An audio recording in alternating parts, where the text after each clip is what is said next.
Hi, we are going to talk about a specific YouTuber who I'm sure pretty much everyone's gone over already, but I wanted to talk about it. So, Sabine Hossenfelder. To my understanding, she is a physicist. I forget which country she's from, but she is a physicist. She's very well respected in her field. She makes science YouTube videos, and recently, from what I gather, I didn't know that much about her going in. I had only recently become aware of her. But from what I gather, she's been dipping her toes into doing more social issues in her content.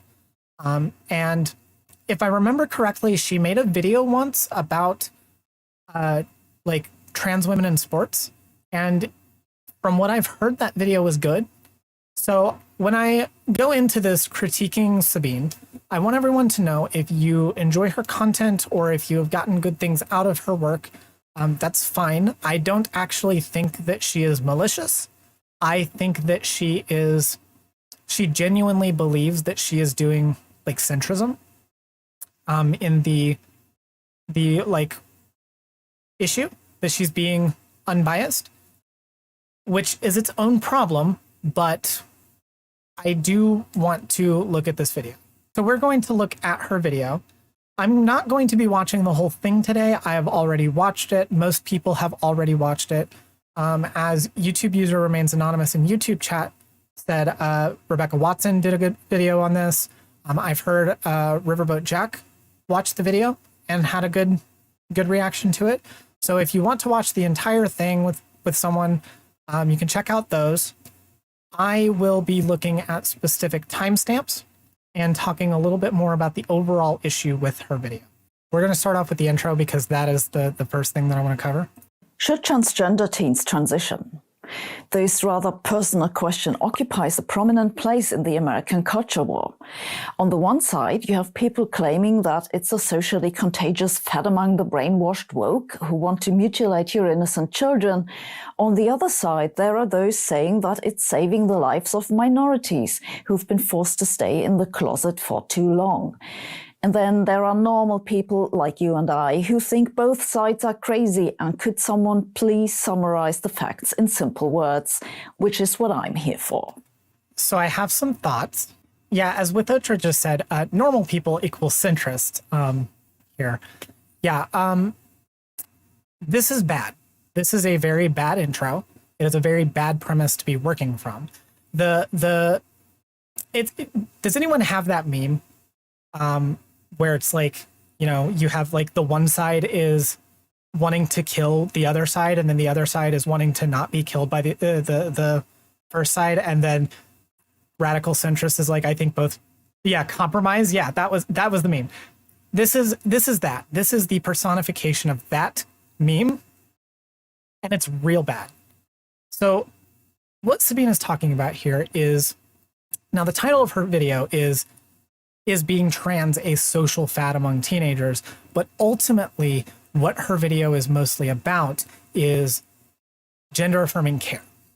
That is the main thrust of what she talks about, is gender affirming care, whether or not it actually alleviates problems of gender dysphoria, whether or not it is safe for children mostly to have. And this premise kind of suggests that Sabine is already coming from the perspective that both sides are equally making valid points or equally making invalid points. Why that's bad is, on one side, you have the right, fascist, TERFs, conservatives, but I repeat myself. These people would like to genocide trans people. I am not mincing words here when I say this. I need that to be clear, because what we are talking about is a trans genocide. People like Sabine will say that that is being like hyperbolic. It is not.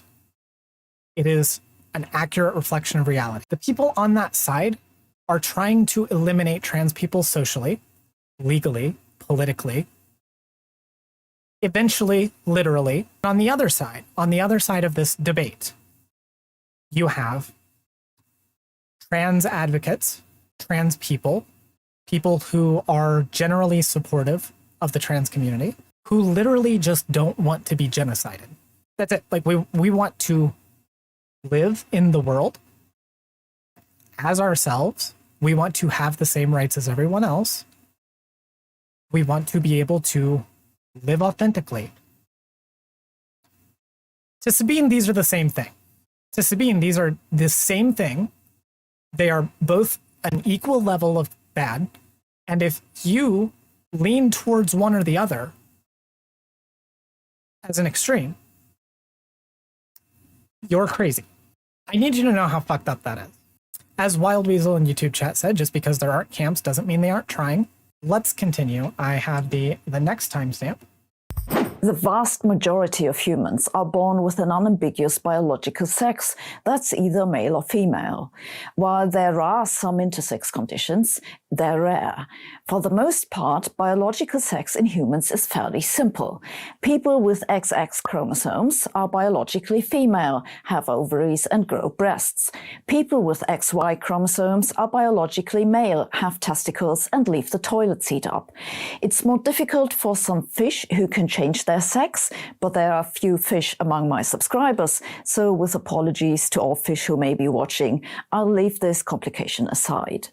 Okay, so it is unfortunate that Fesh isn't here, because that would have been a perfect moment for them. But so what's the next issue? To start off, she basically kind of hand waves the existence of intersex people. Like, she says that essentially intersex is extremely rare. And I'm not saying that it is like incredibly common, but the best estimate that we have is about roughly 1.7% of the population. That is not nothing. And I want to point that out because Sabine is going to later in the video do the exact opposite, where she points out that although the rate of something is fairly low, the number of people within that group is high. She'll also do the opposite of that too, and acknowledge that even though the rate seems high, it's also less people. The fact that we are kind of like hand waving this just to then go on to make the argument, it really doesn't sit right with me. Honestly, it feels like the existence of intersex people is really kind of discredits some of her argument, and so she's just kind of barely acknowledging it so that way no one can say she didn't. I don't know. I don't want to read too much into it, but it doesn't sit right with me. Let me look at the next timestamp. Enough, the big bulk of the increase comes from children assigned female at birth, wishing to transition to male. This is weird because in earlier generations the ratio was the other way round, or approximately equal. The same thing has been observed in the Netherlands, in Spain, in the UK, Canada, Sweden, and is also the case in the USA. Most of the increase in gender dysphoria reports comes from girls. Pretty much no one questions this. What's more controversial is the question whether the typical age of girls to report gender dysphoria is also changing, and if so, why? In 2018, the American physician Lisa Littman argued in a paper based on survey results among parents that the girls being referred to gender clinics in recent years are different from those of earlier generations. They show an onset of gender dysphoria during adolescence, but without prior symptoms, a combination that was previously basically unheard of. Littman dubbed it rapid onset of gender dysphoria and suggested that it's a case of social contagion.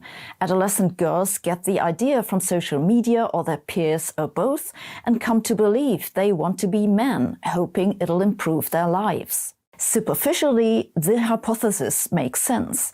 According to data from the World Health Organization, adolescent girls are twice as likely as boys to suffer from mental health problems such as depression and anxiety, so they're more likely to have a problem to solve in the first place. Littman speculates that girls that age are more vulnerable to social contagion than boys, though there's little evidence to back this up. So I want to pause here for a second. I know I shouldn't have to explain why this is bad, but I'm going to anyway. All right, so let's get into it. What she is talking about here is a study done by Lisa Littman, in which she interviewed a bunch of pretty much specifically anti-trans parents on anti-trans websites and got self-reporting data about their children who happen to be a lot of trans boys. This study was promptly rejected by the scientific, medical, psychological communities because A, the methodology was bad. There was like literally nothing done to account for any other factors. The sample size was incredibly small. The sample itself was incredibly biased. And the conclusion that she comes to in that, the rapid onset gender dysphoria, has never been accepted by the psychological community ever. Because it's bunk pseudoscience. The idea of social contagion, while intuitively, I know there is some like truth to some of it, there is no actual like evidence that it is a like literal actual problem. Of course, people are influenced by things. Of course, there are edge cases in which stuff like this happens, but there is no evidence that this is even a thing. All of this was rejected by the communities that deal with this stuff. For Sabine to be like referencing this in any kind of positive light is a really, really gross misstep. As far as like research goes, as far as like coming to conclusions goes, this is like really bad. Let's continue. The next one's not too far. I'm just going to let the rest of it play, just so that we get the full context and argument. Littman's paper was strongly criticized for not being a scientific study, but a collection of experience reports from parents. The parents were recruited among frequent visitors to websites who are skeptical that transgender self-identification among teenagers is genuine. This means the sample is unlikely to be representative. Indeed, Littman herself writes in her paper that it's a descriptive exploratory study. She describes what those parents say. What to conclude from that is a different story. A paper that came out. So first off, I want to give her like credit for acknowledging the problems with the study. However, calling it a descriptive exploratory study, like giving the benefit of the doubt on that, she literally created a diagnosis out of that. Like this is at least to the author of the study. This is more than an exploratory study. She created a diagnosis. I'm sorry, Sabine, you know that this is not like a good study to be citing. Even if you are trying to explain one side of the argument's like views on this, there is no reason why you should have to give this airtime. Any of the like skepticism that comes from the right on trans issues can be easily explained without giving any airtime or credence to the bunk, unscientific, completely pseudoscience studies that they have. You can just say what they think. All right, next one. Out in August last year, claimed to have found evidence for the absence of this rapid onset symptom. However, this paper was also strongly criticized for severe shortcomings, such as... Strongly criticized. I don't know if you can see the name that's on screen. Jesse Singal. An explicitly anti-trans journalist. This is bad. I just... If you're going to talk about how a study is being criticized in the like scientific community, I want you to notice the like difference here, okay? Lisa Littman's study was criticized by the people in her field. The criticism drawn from that study came from people in her field declaring it basically useless and pseudoscientific. With this study, the criticism is coming from a anti-trans journalist that has an actual agenda, an ideological agenda against trans people. These are not the same things. When you're trying to describe one as being criticized for being pseudoscience, and then the other one is also being criticized, I'm sorry, what? These are not equivalent criticisms. They're not coming from equivalent sources. And the fact that we would even give Jesse Singal the benefit of the doubt and allow him to be the thing that we're citing, I'm sorry, no. Yeah, the college that printed the paper apologized for it. So let's continue. We're going to go about 10 seconds ahead. Of interpreting that data. The brief summary of this controversy is that at the moment, there is no conclusive evidence neither for nor against the existence of rapid onset gender dysphoria, though it seems to be supported by anecdotal reports from doctors working in clinics who treat the children. The steep increase in the number of girls reporting gender dysphoria is, however, clearly evident in the data. Another issue that... Okay. This is the main one that I wanted to get to. That claim right there. Okay? Notice what she just said. She just acknowledged that rapid onset gender dysphoria, there is no evidence for it. Now, she says there's no evidence against it, which I guess might technically be true, because how can you prove that it doesn't exist necessarily? However, what she just did there was kind of appeal to intuition. Well, rapid onset gender dysphoria doesn't have any basis in the scientific community because they reject it. However, it does kind of explain the phenomenon if you think about it for a second. And so we're just going to accept it. We're just going to accept that this is a potential explanation. That's not how this works. That is extremely bad science, and it's not how this works. There are plenty of other things that go into those things that she's talking about. The disparity between trans boys and trans girls self-identifying in children. For one, society has a patriarchy problem. Trans girls, or trans boys, sorry, pre-transition would be feeling a lot more of the effects of misogyny and patriarchy, and would therefore probably be having a lot more of those willingness to explore their identities, in addition to the fact that they hit puberty earlier than trans girls would. So they would be naturally in that state where they're, thinking about their identity, thinking about their bodies and the ways that they relate to them a lot more. Not to mention the fact that, again, trans men kind of get erased in a lot of discourse surrounding trans people, and they have for a while. It's only been recently that we've been having a little bit less of a disparity there. And so, of course, it makes sense that people who see themselves in other people would finally be able to have the chance to, be who they are when they have that information presented to them. I can tell you in my experience, okay? I came out at 24. Or rather, my egg cracked at 24 and I was officially out at 25. The reason for that isn't because I never had any feelings of gender dysphoria. It isn't because I never had any issues that would have led me to realize I was trans. I didn't have the information. I didn't fucking know what a trans person was until just a few years before I realized that I was trans. I had never been around any.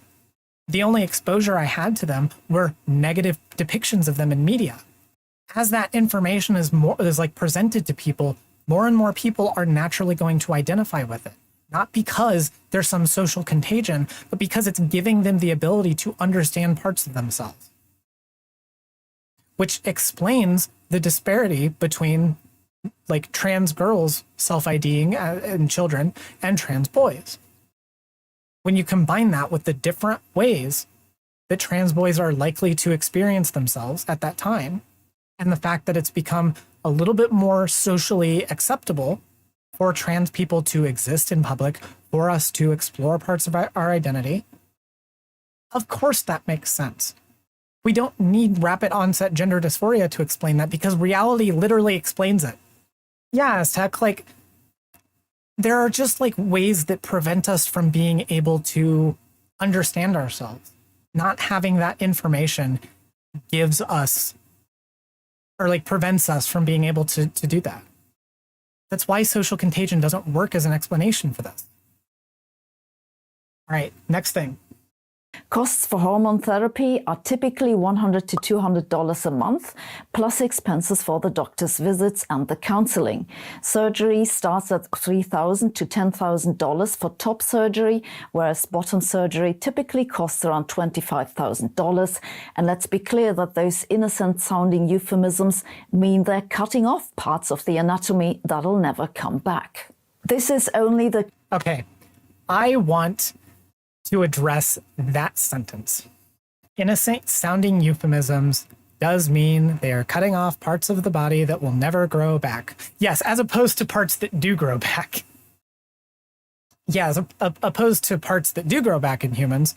I know that I've cut my finger off 3 times. I'm not sure how many you have. No, here's the thing. This is just wrong.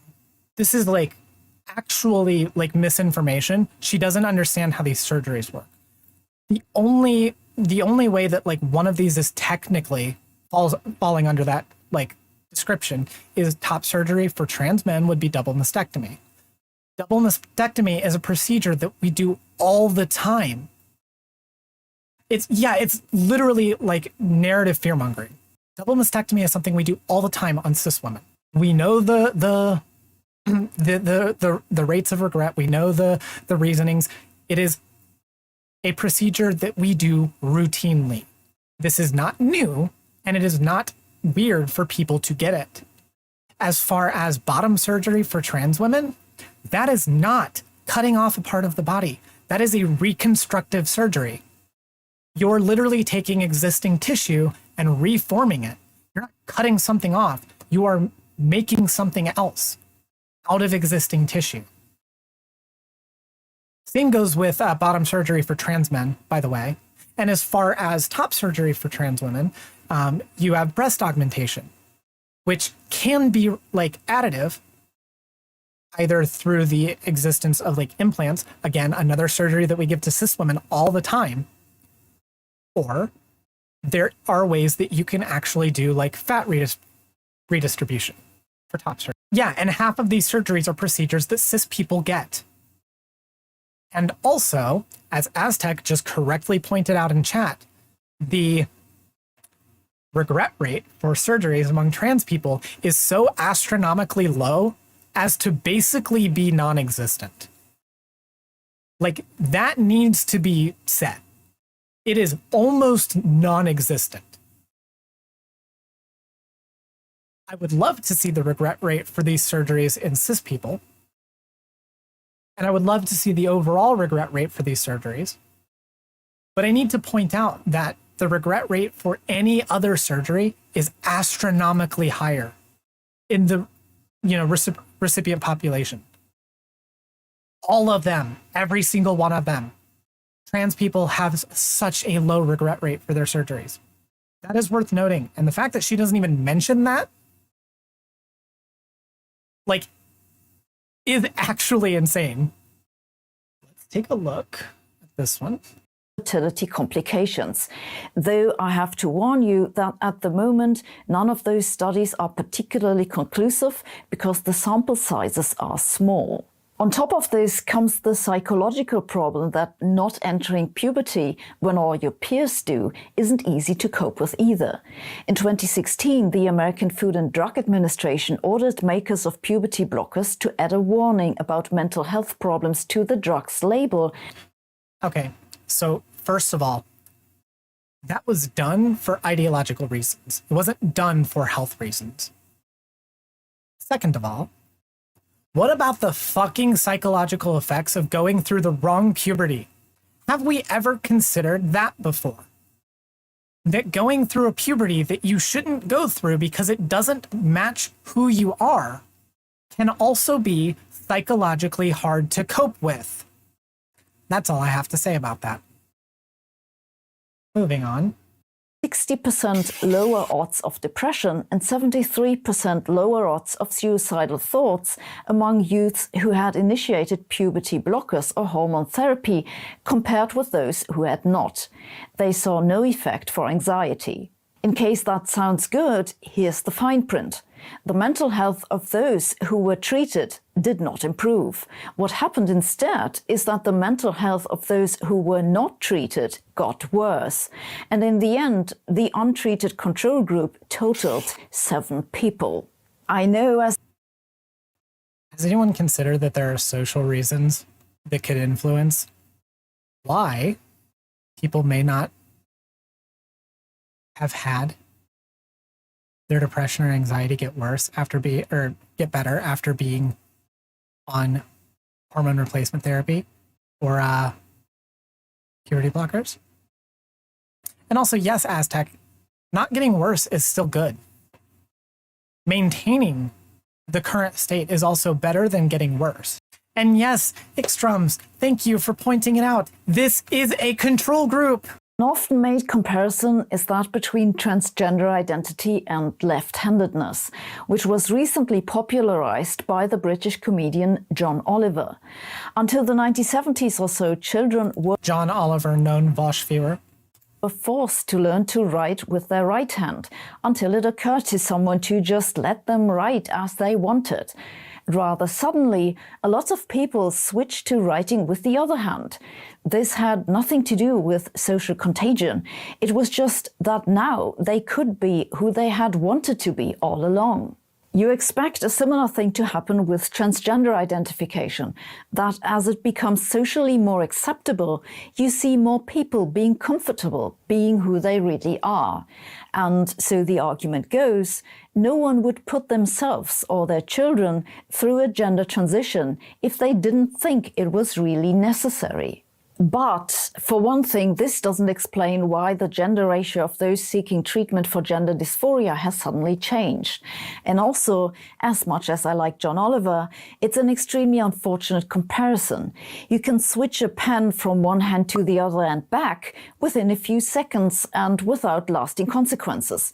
Puberty blockers and hormone therapies are not as easy to undo, and we don't understand the long-term consequences. First of all, missing the point. Second of all, so Sabine,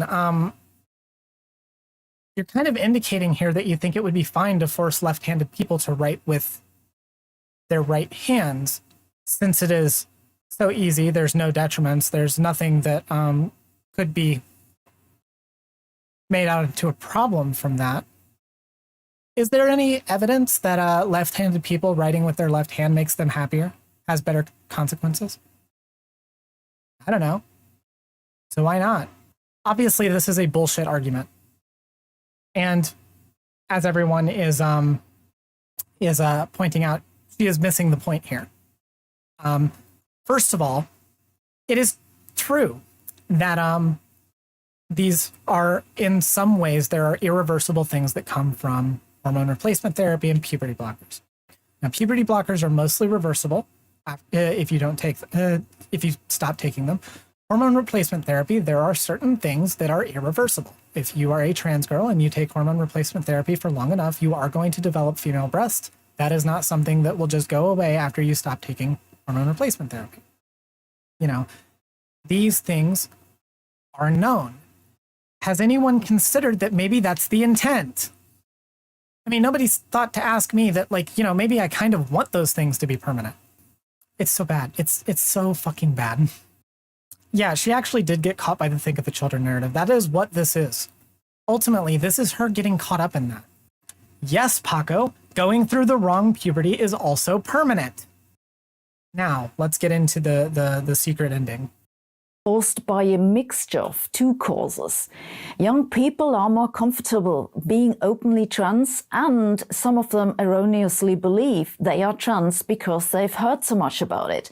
I'd say that anyone who insists that one of those possibilities doesn't exist is pushing an agenda and shouldn't be taken seriously. The question is, how do you tell these 2 possibilities apart?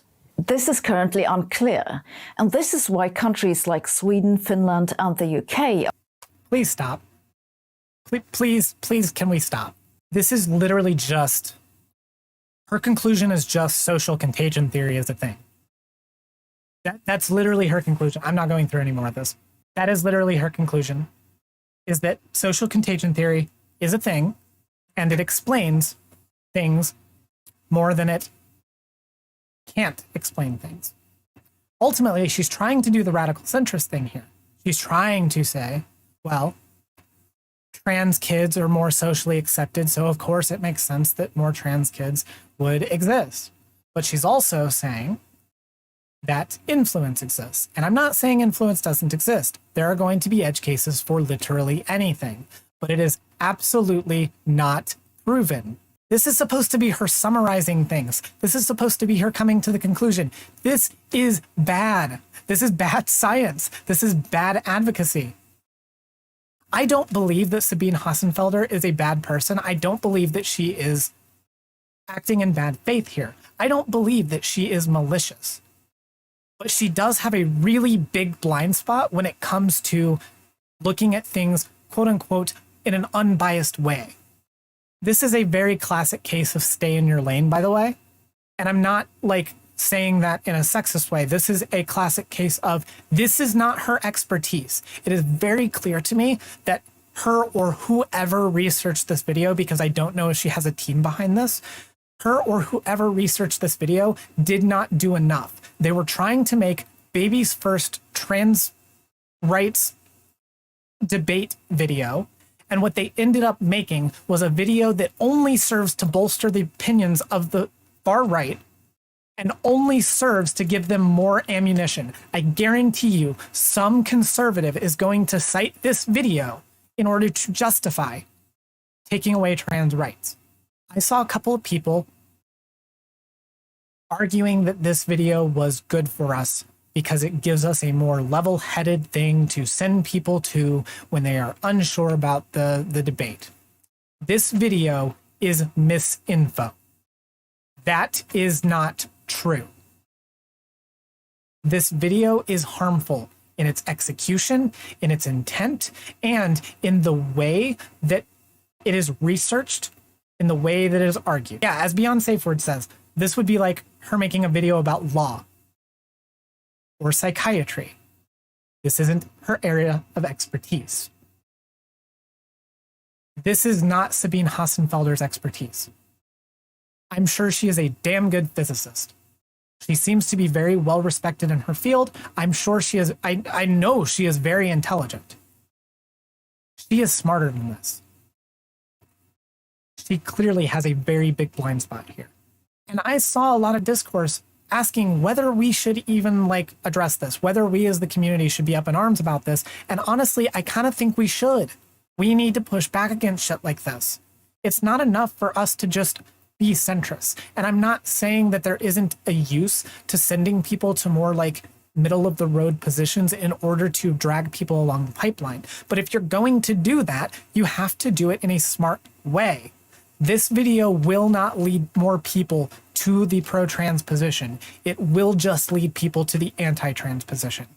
You can't leave somebody whose entire political prescription is to say both sides are bad in any situation to do your education. You just can't. I really don't have that much to say on this. Like further, I've said enough as it is. But that is basically my conclusion. This is a bad video. It has bad messaging. It is made under a like really bad intention. And again, I don't think Sabine is malicious, but if she's not malicious, she does need to be doing better in the future. If you're going to step out of your lane and into social issues, please, for the love of God, actually do some research on it. Stop making bad arguments. Stop assuming that the other side is in good faith or that they just generally have good points. You can't do that with fascists because they are not and they don't. That's all I got. I will see you in the next video. Hi, thanks so much for watching. If you like this video, please consider leaving a like, comment, and subscribing to the channel. And if you want to support the channel further, consider leaving a donation at streamlabs.com/sagealexis/tip, becoming a channel member by clicking the join button, or going to patreon.com/sagealexis and becoming a patron. Thanks so much for watching, and I'll see you in the next one.